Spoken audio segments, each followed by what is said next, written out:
Ngita katiko mai na VTFM me no mui tokani. Mai tingo mirati na teveli ni kena venga ravi na loa ni dondomo e utongo e na kena serikali take.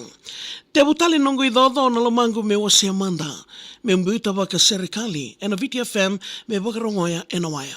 Kina nonda vendela ni abu tambo au mai wakambula saka na loa ni dondomo e utongo e senga ni tango sirawa. Na bosongo na tau dhoko e wuni nongo teki wakina na nongo seni kau ni mbula. Ni mai waroka kede na veitiki ni utongo ke na nongo na numa. A wakata me sebu ni nongo dondomo ongori au tambo wakasuka e na ngauna ni nongo buli ngasini buli endelai na tambua. Me deu tana kena ya mbaki ni senga ni ali mai na nongo waka na nano. E na mbaki rua saibandua ono ndaru sota kina sambo na rosi nila mango. Isa ni ndaru wa mbudina tu na vita tanra membaleti kendaru. E musi ndina mboto ni utongo ni tambongo e wakana kambo. Nandaru wekila ye kamikamida e nandau tunga ni kialongo. Ni veti kivinga na nandaru itiko wuni kena semandono. Ni usasulia tu na nongo dina na sema yango kena elongo. Isa aunga iliadha ni watangi da wale tu na yaloka ni matani bono. Na vendo moni e atalan ronro au sa mate adandina. Na vetu kuni alo ke na vesotari e teri dengu tu e na vesinga. Ki indelaina moli na nomu buli ko atoma na bolikina ko rosindina mai na sauda o ilelei nongundia. Nomu ni vanua meu davuta ni undau nomu isaki. Solondamu tavuki e kandavo meu takasa na nomu ni mbaravi.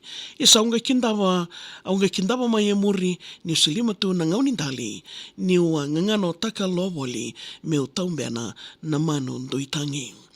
Na ndre ndarulako dhuruma ningai dhurutu na medha. Teke wusaranga veira na waikandaro e rawaka volenga. Rawaka dhuru wasa me tamusuki na kendaru isema. For you to know that until the day I die, I will love you forever.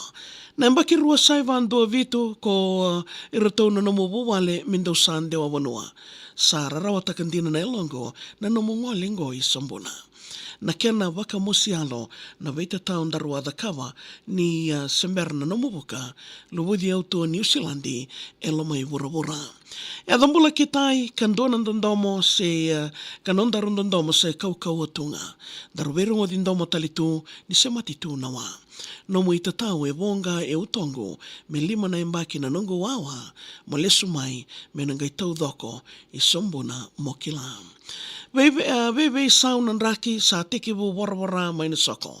Sa vesau saravaga levo na nomu i tomo.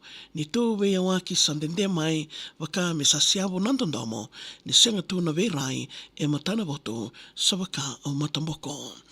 Ve wasa e dhuru na elongo e dhata ni urungoda. Ni nongo vei wagambauti e ndeitu vei kemuni kena loloma. Isa aungai maikila ni sa andua tale ko sandomona nongo wanga ni ndandomo e kasa e wanua mamada ni alongo ko saworoka. Kongirile sumai ka wakaraitaka na nomu sama i wagasoka. Me wasota na nomu i towo ko sandingi taki karua. E kasere na mata ni alongo ka wagatoronga se dava mbeka liebuna.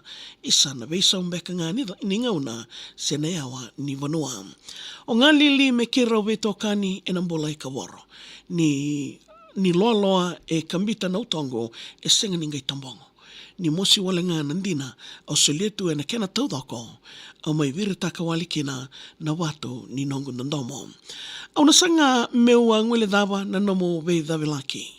Au na maroroa e nandina ni nongo andomoni iko ndaulomani. Na nongo ilaloma veiko e wuka takiani kina vei ombalambalavo na irengo kienremu e loma i New Zealandi. Meu dhoke tale na idhodhongo meu sa suka tale manda. Mungaina numa ni una sereki i kotitu e na ngalala.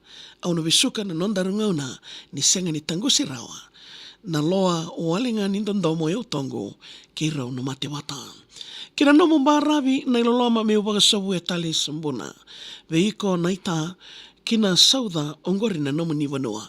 Mana senda keviti na ndondomo ngo me sakauta weni linga e tonga ongori o ndakuna. Ya vikamni na ndobo de tiku mai na singo vina kenindai nondaru serikali namaki. Mai tingo mi rauti kona kena tebeli ni vinga ravi e na mataka ni kopolana nomu serikali. Email taka mai viao maria@vitfm.com.fj. Ngedauna namaki moni tikena pa romboka. Vei ma mani